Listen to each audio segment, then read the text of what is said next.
The city of Milwaukee might try to boost absentee ballots for the November election. Some new city leaders are proposing a safe vote program. The city would mail an application for an absentee ballot to registered voters along with a postpaid return envelope. Two Milwaukee suburbs did that for the April 7th election and saw high voter response. So I asked the state party chairman about the idea in a WisPolitics.com and Milwaukee Press Club event last week. If we're going to do something like that, I think it needs to be uniform.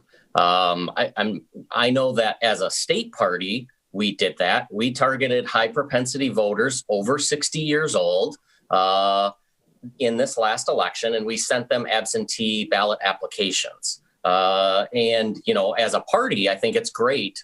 We should use those tools. We should use that strategy. I'm sure Ben probably did the same or something similar.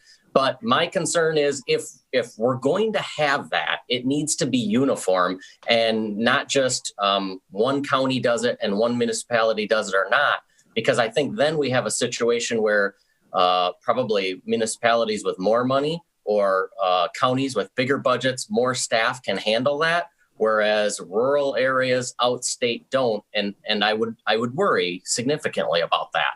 So you'd be in favor of making that statewide?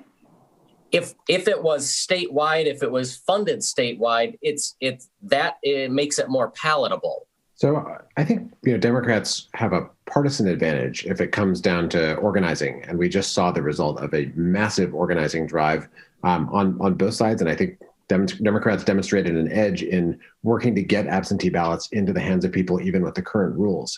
But from the perspective of democracy, I do think, I think we should send people ballots, not just the form to request a ballot with a photocopy that a lot of people aren't in a position to make of their voter ID. But at the very least, we should send them absentee ballot applications. And if the Republicans in our state legislature won't act to make it easier for people to vote absentee, I think just from a public health perspective, it makes sense for municipalities to do that. The chairman also offered their takes on the state Supreme Court race, which saw liberal-backed candidate Jill Karofsky defeat conservative-backed Justice Daniel Kelly by 10 points. Kelly drew less support in some key Republican counties than Justice Brian Hagedorn did in his winning run last year. Certainly, we're very closely focused on that. We've got some great organizing going on in those counties. We saw slippage in the margins in the net ballots or net votes cast this election in the WOW counties. We also saw that in Brown County as well. But raw numbers, Dan Kelly did better than Brian Hagedorn. So we're paying attention to that. I think it's going to be a very different, though, electorate in the fall. As you know, Craig, we had about 1.5 million. We're going to have twice that, almost 3 million people voting in the fall election. It's very different when the president is head to head on the ballot. And that will be a very different situation, a very different electorate. When you look at the numbers that just came out, I think you really see a kind of direct rejection of Donald Trump personally. Trump made the Supreme Court election about himself. He endorsed in person in Wisconsin in January. He tweeted multiple times, go out and vote for Dan Kelly. He talked about it in the coronavirus press briefing, which was astonishing to me that President Trump would take time away from managing coronavirus response to tune into a Wisconsin Supreme Court race. And then not only did Dan Kelly lose in a landslide, but Trump did worse than Dan Kelly. He got about 75,000 votes fewer. So there were conservatives who were coming out, and we saw in our polling that conservatives knew exactly who the conservative Supreme Court candidate was. There were people coming out, casting a ballot for Dan Kelly, and not voting for Trump.